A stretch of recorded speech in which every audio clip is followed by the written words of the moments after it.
অনেকে মিটাচ্ছে। এই কয়জন মানুষের শাস্তি আমরা দাবি করছি, সবাই না। এখন অনেক কনস্টেবল, অনেক এসআই লাইভ করে বলছে আমাদের জীবনটা নষ্ট হয়ে গেছে এই কয়েকটা শুকরের বাচ্চাটা। যাদের নাম বলছে আজকের লাইভ দেখলাম, বেনজিরের নাম বলছে, এই আব্দুল্লাহ মামুনের নাম বলছে, বাকি শহীদকে ধরা পড়েছে। 8 দিনের রিমান্ড দিয়েছি। আমার মনে হয় আমার সাথে রিমান্ডে যে আচরণ করেছে ওর সাথেও করাবো। এদের নির্দেশে হাজার হাজার মানুষ, 1000-এর উপর মানুষ বাংলাদেশে মারা গেছে এই 24 তারিখ, 14 তারিখ, 5 তারিখের আগ পর্যন্ত। টের পাচ্ছেন কোথায়? আর এখনো পর্যন্ত অনেকে জালেমের প্রশংসা করছে যে কি করেছে টের পাচ্ছেন না। চলেন আপনারা নিয়ে যায়, 10 দিন থাকেন আপনার ঘরের ভেতরে। অনেকে না বুঝে আবার এই দেশ থেকে এখনো পর্যন্ত বুকে সাহস মারতেছে, ভিডিও কলে কথা বলছে, আপা ঘাবড়াবেন না, আপনি ঘাবড়ালে আপনার নরম হয়ে যায়। আপনি আবারও শক্ত হতে যাচ্ছেন। হিরোরা যেভাবে কিক মেরেছে, আপনি যদি এখনো শক্ত হতে চান আপনার ভাগ্য এরকম কিক আছে। না, জালেমরা আর মাথা উঁচুতে দাঁড়াতে পারবে না এই দেশে। কারণ কোরআনের ঘোষণা হচ্ছে জালেমরা অতি শীঘ্রই তাদের জুলুমের জন্য কাঁদবে। কালকে আমি হাউমাউ করে কাঁদতে দেখবেন, হাতে পা দিচ্ছে নিতে। এদের কোন মানুষ জুলুম করবে না, খুব মারাত্মক অপরাধ এটা। এর চাইতে বড় অপরাধ আর দুনিয়ায় নেই। তার দুনিয়াও শেষ, আখিরাতও শেষ।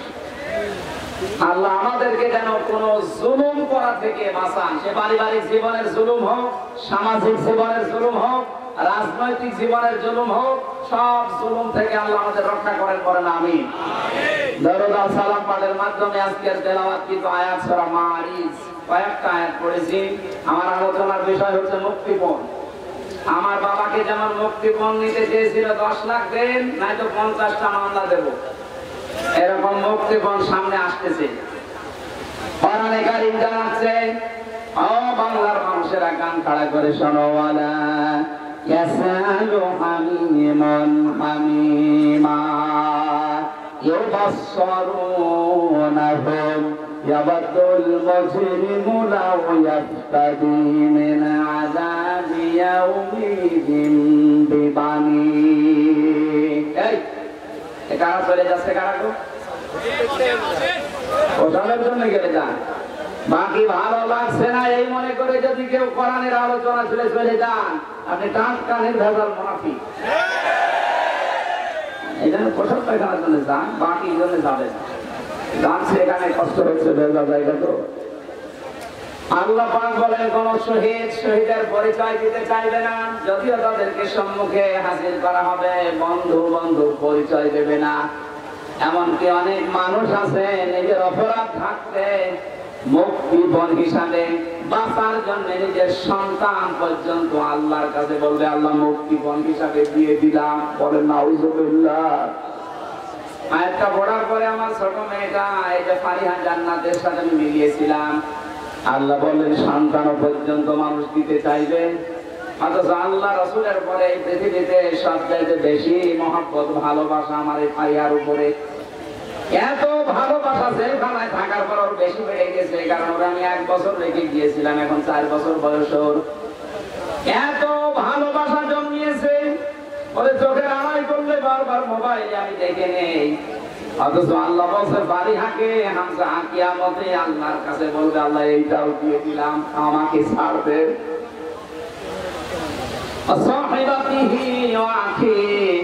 মানুষ তার নিজের স্ত্রীকে, নিজের ভাইকে বলবে, আল্লাহ এগুলো দিয়ে দিলাম।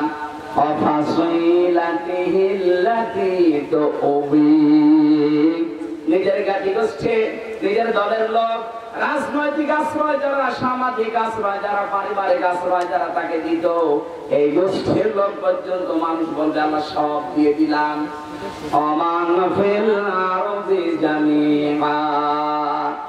দুনিয়ায় যত সম্পদের মালিক ছিলাম সব আমি দিয়ে দিলাম, আমারে আপনি বাঁচান। এ কথা মানুষ বলবে। এ সাক্ষী দিচ্ছে কে বলেন তো? আরো জোরে বলেন। কালকে আমি আরো বেশি বিশ্বাস করে বেড়েছি, এখনো বিশ্বাস ছিল আগেও। এই পাজি সেলিমের যে কান্নাকাটি হাওমাও করে জজের সামনে যা করছিল, আমার মনে হচ্ছিল যদি ও বলতে পারতো, কথা তো বলতে পারে না, নৌকা বলতে গেলে হৌকা বলে, মুখ দিয়ে কথা এরকম বের হয় না। যদি কথা ভালোভাবে বলতে পারতো তাহলে বলতো, জজ সাহেব আমার যত সম্পদ আছে সব আমি দিয়ে দিলাম, আমার এই মামলা থেকে মুক্তি দেন। কিয়ামতের ময়দানে তো মানুষের বিরুদ্ধে মামলা হবে, কি হবে বলেন বলেন? এই মামলা থেকে, অভিযোগ থেকে অব্যাহতি পাওয়ার জন্য মানুষ নিজের সন্তান, স্ত্রী, ভাই, জ্ঞাতি গোষ্ঠী, সম্পদাদি সব দিতে চাইবে, বিনিময়ে চাইবে যে আমার মুক্তি দেন। আল্লাহ বলেন কাল্লা ইন্নাহা লাযা, কখনো না তোরা আমি লাজাই দেব। ও মাগুরাবাসী, লাজা কি? এটা জাহান্নামের একটা দরজার নাম। জাহান্নামে একটা দরজা 7টা, তার 3 নাম্বার দরজার নাম হচ্ছে লাজা। এত ভয়ঙ্কর, এত কঠিন এই জায়গাটা, আল্লাহ নিজে পরিচয় দিচ্ছেন আযযাতাল লিশাওয়া। এখানে প্রবেশ করার সঙ্গে সঙ্গে মানুষের চামড়া খুশি যাবে। আমি কিছু ভয়ঙ্কর জায়গা দেখেছিলাম, রিমান্ড আমাকে নিয়ে গিয়েছিল যে এই জায়গায় মানুষের নখ তোলা হয়, এখানে মানুষকে মেশিনের ভেতরে দিয়ে পানির সাথে মিশিয়ে দেওয়া হয়, চামড়া সঙ্গে সঙ্গে খসে যায়, এরকম কোন জায়গা আমার নজরের সময় পড়েনি। অথচ আয়াত দ্বারা আল্লাহ জানিয়েছেন নাযাআতাল লিশাওয়া। আগে দেওয়া যায় না? আরে ভাই যা করে আমি তো দেখেন যাবো তো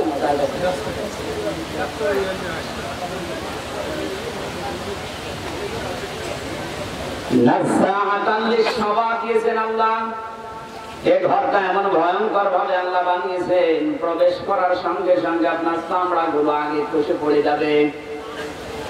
আল্লাহ পাক বলেন এই ঘর কাদেরকে ডাকবে জানো মাগুরাবাসী?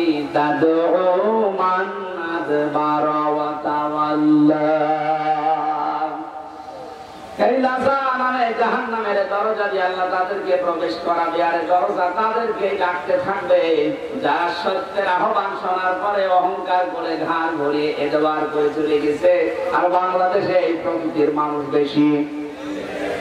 সত্যকে সত্য জানার পরে, চোখে আঙ্গুল দিয়ে দেখানোর পরে অনেকে মানতে চায় না, বলেন না এ আমার দলের লোক না, এ আমার বাবার মুরিদ না, আমি মানি না।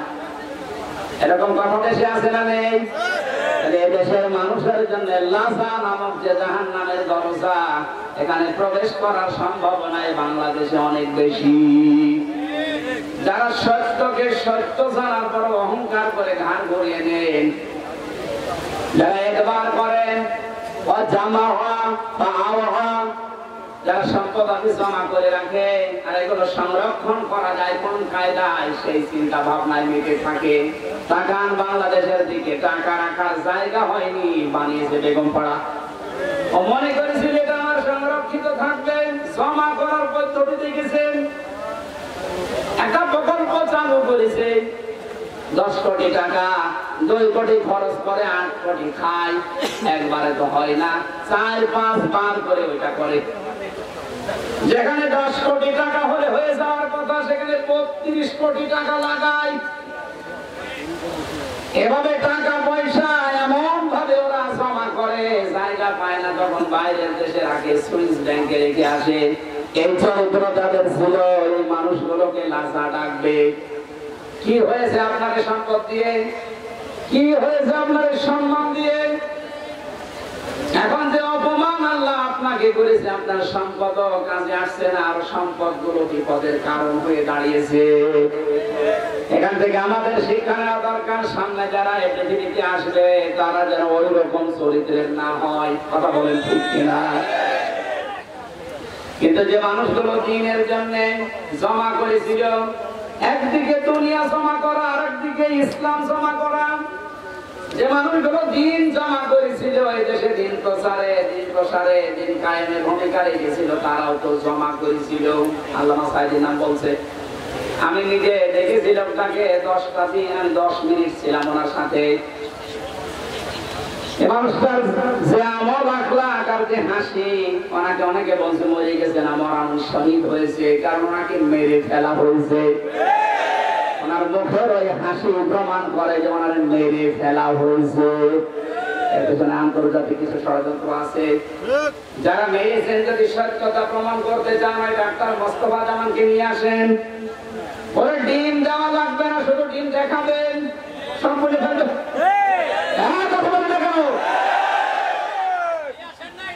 সুতরাং কোরআনের পাখিকে যারা বলেন, ভাবেন, মনে মনে করেন মরে গেছে, না মরা না, উনি শহীদ হয়েছে, উনি জীবিত, উনি আল্লাহর কাছে কিয়ামত পর্যন্ত খাবার পাবে। আর জানেন যারা, আপনি কি করলেন, আপনার দুনিয়াও শেষ, এই সম্পদ গুলো এখন দুটোকে ধরবেন, হিসাব দিতে দিতে তো মরবেন, আর পরকাল তো আপনার শেষই। কারণ কত মানুষের সম্পদ আত্মসাৎ করেছেন, এদের জবাব দিতে দিতে আপনার পরকাল শেষ। আল্লাহ আমাদের এরকম জীবন যেন না দেন, বলেন আমিন। পারিবারিক জীবন নিয়ে কয়েকটা জিনিস আমি ওখান থেকে নোট করেছিলাম জেলখানায়। তার ভেতর অন্যতম কারণ, ওখানে আমি দেখেছি অধিকাংশ মানুষের মামলাগুলো সাধারণ, যারা সব পারিবারিক জীবনের কারণে, হয় বউ পিটিয়েছে, নাই যৌতুকের কারণে, নাই বউ মেরে ফেলেছে। এখন যে জল্লাদ আছে কেন্দ্রীয় কারাগারে, যে ফাঁসি দেয়, আগে তো শাহজাহান জল্লাদ ছিল, এখন যে দায়িত্ব আছে ইলিয়াস, এই লোকটা 17 বছর ছিল সৌদি আরবে, এরপরে এখন 22 বছর পর্যন্ত প্রথমে ফাঁসি ছিল, ওখান থেকে এখন যাবজ্জীবন জেল। 30 বছর বয়সে না 35 বছর বয়সে যেন জেলখানায় ঢুকেছে। 35 আর 17 আর 22 কত হয়? আমার মাঝে মাঝে দেখা করতে এসে বলতো, হুজুর জীবনটা শেষ করে ফেলেছে মেয়ে লোকটার কারণে। বিয়ে করেছিলাম বড় আশা নিয়ে, বাড়িতে আসার পরে আমার মার সাথে বড় কোনো মিল নেই, কিছু হলে ঠোকামুখি করে, আর আমারে বলে আলাদা হওয়া লাগবে। মাকে আর আমার বোন ছিল, বোনকে কিছু দিলে চোখ কাটায়। মা বোন যারা এসেছেন, আপনাদের মন আপনি উদার করবেন। আপনার নিজের মা, নিজের ভাই, নিজের বোনের জন্য যদি আপনার স্বামী খরচ করে, আপনি আরো বাহবা দেন যে হ্যাঁ খুব ভালো মানুষ। আর স্বামীকে যে ছোটবেলা থেকে 25 বছর 30 বছর পর্যন্ত ওর পেছনে শ্রম দিল, ওই মা বাবা ভাই বোনের পেছনে একটু খরচ করলে আপনার চোখ কাটায়, আপনি মানুষ। নবীজি বলেন, কোন স্ত্রী যদি চায় যে তার স্বামী বেশি দিন বেঁচে থাক, তার হায়াত বেড়ে যাক, তার সম্পদ, তার সম্মান দুনিয়ায় বেড়ে যাক, তাহলে সেই স্ত্রী যেন মাঝে মাঝে স্বামীকে বারবার অনুরোধ করে, স্বামী তুমি আর যাই করো অন্তত রক্তের সম্পর্কগুলো ঠিক রাখো। কিন্তু এরকম বউ এখন ঘরে ঘরে নেই। মা বোনেরা যারা এসেছেন, শুধু নামাজ পড়া, রোজা করা, কালো বোরকা পরা ইবাদত না, এটা পারিবারিক জীবনের ইবাদত। এই ইবাদত কাজ বাংলাদেশের 100টার 98টা পরিবারে নেই। তুমি বেশি করে ফেললাম না, এটাই।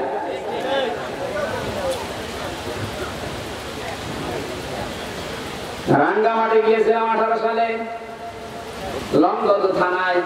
আসার সময় আমার বছর চলেন বৃদ্ধাশ্রম দেখে আসি, যে দেখি এক কলেজের প্রফেসর মায়ের পা ধরে কাঁদছে।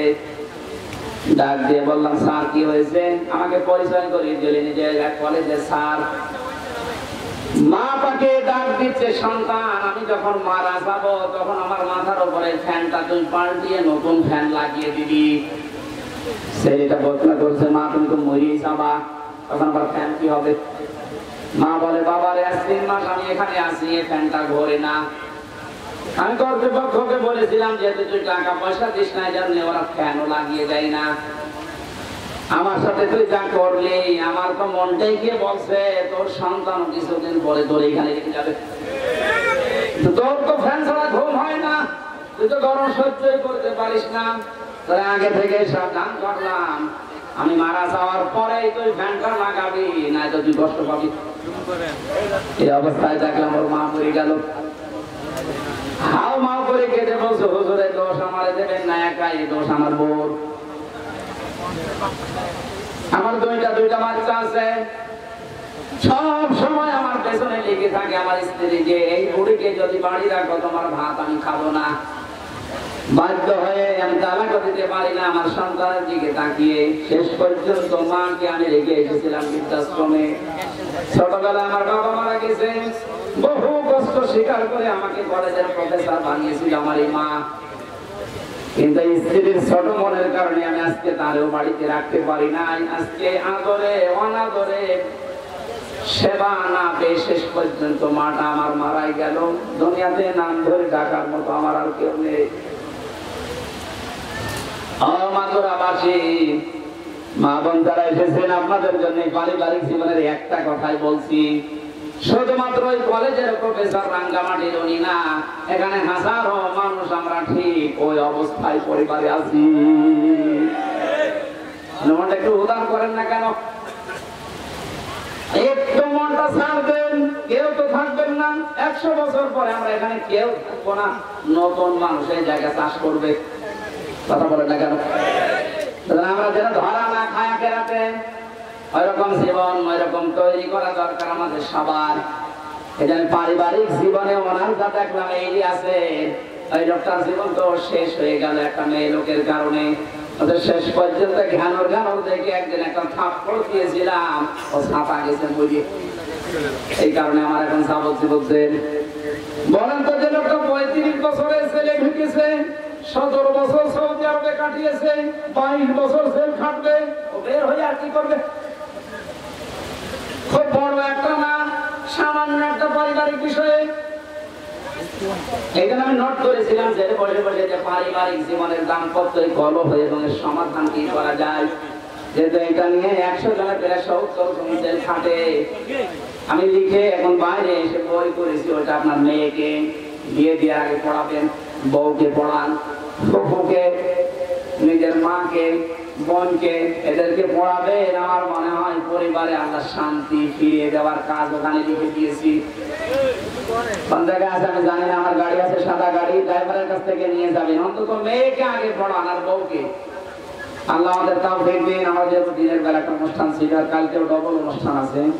জেল থেকে বের হয়ে স্বাভাবিক হতে পারছি না, কারণ ওটা খাওয়িয়েছে, অত খাবার না, বেশি থাকার মতো। এই জন্য স্বাভাবিক হতে কণ্ঠ এবং শরীর সময় লাগবে। আগামীতে মাগুরাতে পরশুদিন 7 তারিখে, পরশুদিন কয় তারিখ? 6 তারিখ, 7 তারিখে, পরশুদিনের পরের দিন 7 তারিখে মাগুরা মাহফিল আছে আমার ওখানে, মানে 3টা থেকে 5টা পর্যন্ত শ্রীপুর, মাগুরা শ্রীপুরে। ওখানে একটু যেন আমরা কথা বলবো। আল্লাহুম্মা আমিন। লা ইলাহা ইল্লা আনতা সুবহানাক ইন্নী কুনতু মিনাজ জালিমিন। ও মাবুদ, বাইরের জীবনে যখন আমাকে ফিরিয়ে দিয়েছ, আমার কণ্ঠটা তুমি ছেড়ে দাও। কথা বললেই গলা ব্যথা হয়ে যায়, ব্যথা করে। আল্লাহ সব কিছুর মালিক তুমি, আমার কণ্ঠটা তুমি ভিক্ষা দাও। কথাগুলো সহজ সরল ভাষায় বলার জন্য যে যোগ্যতা দরকার, এলিম দরকার, আমাকে তুমি দাও। রব্বি জিদনি ইলমা। আল্লাহ তাআলা এই মাহফিলের আয়োজন করতে গিয়ে যারা শ্রম দিল, এই যুবকদেরকে যে মা পেটে নিয়েছে, মায়ের পেট তুমি ধন্য করে দাও। রব্বুল আলামিন, জালেমদেরকে যখন দুনিয়া থেকে তুমি তাড়িয়ে দিবে, আমাদের এই দেশে কিয়ামত পর্যন্ত ক্ষমতার চেয়ারে যেন কোনো জালেম আসতে না পারে। সম্মানিত মা বোনদেরকে তুমি সাহায্য করো। আল্লাহ তাদের খাদিজার মতো, আয়েশার মতো বানিয়ে দাও। রব্বুল আলামিন, সারা জীবন অপরাধ করেছি, এজন্য হাত তুলতে ভয় করে। আমাদের অপরাধের দিকে তাকিয়ে না, তোমার রহমতের দিকে তাকাও। জীবনের গুনাহগুলো মাফ করে জায়গা নেকি দিয়ে বাড়িপুর দাও। সর্বতকে বড় আশা লাগে দেখতে যে কোরআন দিয়ে চললে দেশটা কেমন দেখা যায়। জীবনে কিছু যদি তোমার ভালো না লাগে, এটা দেখে মরার তৌফিক দাও যে কোরআন দিয়ে দেশটা চলছে। বারাকাল্লাহু লানা ওয়া লাকুম ফিল কোরআনিল আযীম। যত আলেম এসেছে আল্লাহ আলেমদের মর্যাদা আরো বাড়িয়ে দাও। আলেমের সেই কাজ, আল্লাহ আলেমদেরকে ওই কাজে তুমি নিমজ্জিত রাখো। কোন আলেম যেন কিয়ামতে আমরা ধরা না খাই, আল্লাহ তুমি দেখো। আলহামদুলিল্লাহি রাব্বিল আলামিন। কখন কার মরণ চলে আসে জানি না। আজরাইল আসার সঙ্গে সঙ্গে যেন পড়ি লা ইলাহা ইল্লাল্লাহু মুহাম্মাদুর রাসূলুল্লাহ। বইটা গাড়িতে আনতে যাওয়ার সময় অবশ্যই নিয়ে যাবেন, কাজে রাখবেন। গাড়ি কোথায় আছে দেখেন, ওই যে বাড়িতে ছিলাম ওই বাড়ির সামনে আছে গাড়ি, সাদা গাড়ি।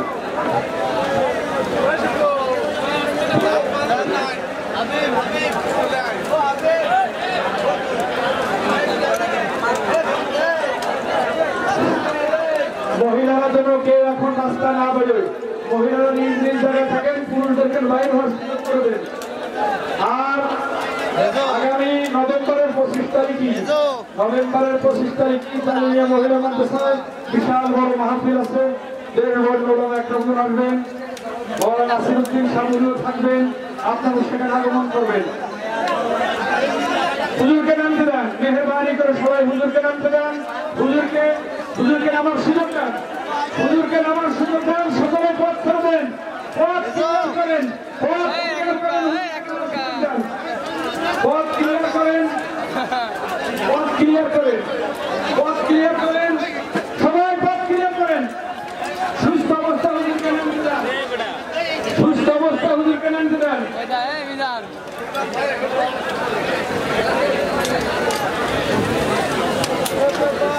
25 নভেম্বর জামিয়া মহিলা মাদ্রাসার বিশাল ওয়াজ মাহফিল দিনের বেলা। সবাই সন্তান হুজুরের কাছ থেকে বাড়াতে পারবেন না ভাই।